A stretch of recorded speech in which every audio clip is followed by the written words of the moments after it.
Hello everyone and welcome back to the video. If you're tired of spawning next to enemies on Nomad, and if you're continuously getting destroyed because you've got 3 or 4 enemies around you and you've got nothing to do and you don't even know what to do, then this is the video for you. This is of course not just a guide for Nomad, but also a guide for any Nomad style map, where you start with no town center and you can spawn next to opponents, such as African Clearing, Land Nomad, and of course Original Nomad, amongst many others. So there's a few steps you have to do right away as you get into the game. You have to drop your TC right away, of course, with your 2 villagers that are closest together, and then your other villager either runs towards the TC or, like, if there's water, you can make a dock. This is a standard Nomad start, and so therefore you can't really guarantee that you're going to be alone on your side of the map. You could very well be next to 1, 2, 3, or even 4 opponents. Now, if you do find yourself next to multiple or even just one opponent, there's a few things you need to do right off the bat.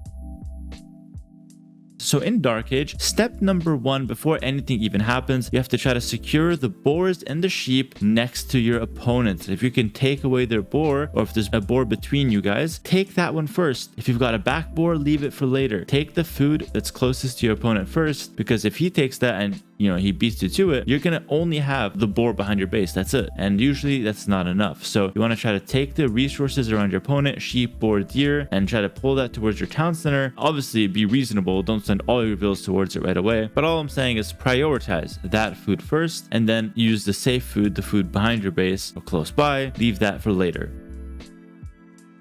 Then once you get to Feudal Age, you've got a few options, and this is the important part of the video, because now you got to decide what strategy you're even going for. And this could be talked about after the early game in Dark Age, like late Dark Age, early Feudal Age. You have to decide your strategy, and of course some strategies require us to stay longer in Dark Age. And so the strategies you go for depend on a few things. Number 1, it depends on how many opponents are close by to you, and number 2, it depends a lot on stone positions. Because stone is so important at getting castles or towers, it kind of dictates what strategy you can and can't go for. Alright, so let's imagine the scenario where we have absolutely safe stone and we're near 1 or more opponents. It doesn't really matter, but we know we can take stone for sure. A really good strategy is to either go for a tower rush or a castle drop. If you go for a tower rush, your goal is to delay 2 opponents, and you're going to sacrifice yourself for your team to delay 2 enemy players and to harass them and to bother them until your allies can help. That is your goal if you decide to go for a tower rush. This is only possible if you have safe stone and you're able to take stone without getting pushed off it rather fast. If you go for a castle drop, you once again require safe stone. I mean, in the tower rush version, you can fight for the stone, but the castle drop, you absolutely need a perfectly safe stone, like really close to your TC or really well protected. And then you basically go for a fast castle, so you stay a little longer in Dark Age, go for a fast castle, and then try to drop a castle either on your opponent's town center, very close to it, or defensively on your town center to survive. I recommend getting a forward one near your opponent's town center if possible, because that is the best way to ensure that you're going to deal damage to your opponent. And then of course it is a bonus if you have a good unique unit that you could create after the castle. But even if you don't, if you just get the castle drop, it's usually enough to push them away, secure some ground, and get you a little bit of a safe space while attacking your opponent. It's a really good strategy when you're close to an opponent. Your third option, and this one I don't really like, when you don't have access to any stone and there's not much you can do about a tower rush or a castle drop, your next best option is the siege and monk push. This is extremely important to know, because if you get tower rushed or if you get castle drops, you need to be able to defend yourself without stone, and this is the best strategy for you. You go for a fast castle, and then you go for a siege workshop to push back castles. A siege workshop to push back towers. You're not pushing castles with it. And if you get castle dropped, your best bet is to either one of 2 things: go up faster and go for a siege monk push to prevent your opponent from dropping the castle in your face, so at least he has to make it at home, which gives you time to breathe. Or in the absolute worst case scenario, when you get castle dropped, you have to just run away. And the best thing to do when you run away is forget any strategy, just take all your vills and run to your ally, and that is you conceding, like you lost the fights, but at least you get to save some vills and be useful later. The worst thing you can do, guys, against the castle drop is just sit there, let it happen to you, stay in one place, and then slowly get completely defeated. You can't run any vills, and your allies are playing a 4v3 or a 3v2 or whatever. You cannot let this happen. It is worst case scenario. So just to recap, You either tower rush yourself if you can secure some stone or fight over some stone. If you have a safe stone, you can go for a castle drop, which is the best thing to do. And if you can't do either of those, then your plan C is a siege monk push. So you can either push and get them off the stone fast enough, or if they're tower rushing you, you can defend and break the towers and then start pushing them after that. There's no other way to defend the tower rush on Nomad, guys. Just to be completely clear about it. If you're getting tower rushed, you can either counter tower rush and fight them over the stone, send villagers and basically trade yourself 1 for 1 and just tower rush everything. So you either like go like completely tower mode, or you go for the FC siege or FC castle drop. Those are the three main strategies. Going archers, going scouts, it's simply way too slow on Nomad and it's not worth it. So stick to these three strategies and understand the relationship between them and decide which is best depending on the circumstance.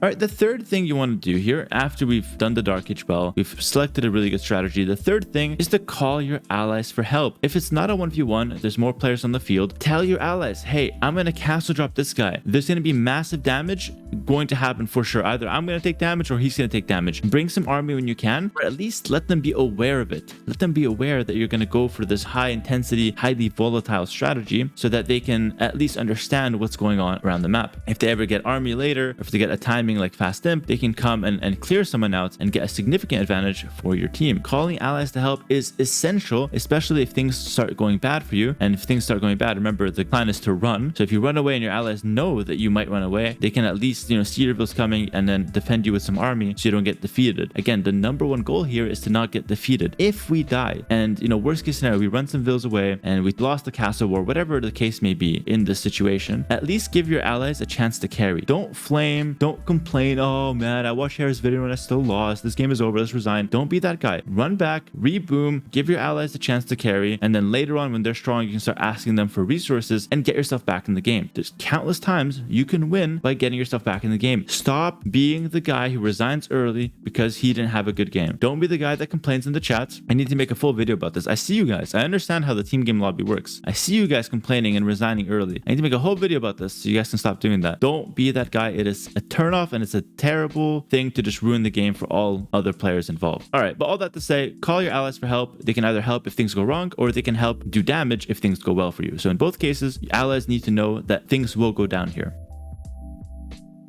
All right, we talked about the worst case scenario. Let's talk about the best case scenario. Best case scenario, we win the fight, we get the castle up, we win the tower rush, whatever the case may be, whatever we go for out of those three strats. If we start winning and getting ground, then we have to try to transition into a boom. After we kill the initial targets, or let's say we have multiple people around us, let's say we damage multiple of them. If things are going well for you, try to transition into a boom. This is the way to carry the game instead of just trading 1 for 1. So initially we trade 1 for 1, but then we start winning. So then we're still 1, opponent is becoming a 0 slowly since he's dying. We got to try to carry that advantage into more economy for us so we could eventually be a powerhouse for our team. Because what happens is if you win the castle war and you kill the guy, enemies can still be winning somewhere else on the map and they can still win against your teammates. And so the only way to prevent that from happening is to get your economy going and become a powerhouse in the mid-late game. So you're not just the guy who killed one player and then just stuck at 40 vills for the whole game. You're a guy who killed the player, went to 140 vills, got Imperial Age, and is now carrying the game instead of just had his one moment of fame and that's it. Don't peak in high school, guys. Don't peak in early Castle Age. You got to go towards strong economy, good place on the map, multiple castles. That is the end goal. So even after going to these scrappy games, if you start winning them, add some town centers, get the economy rolling, and move towards a strong late game.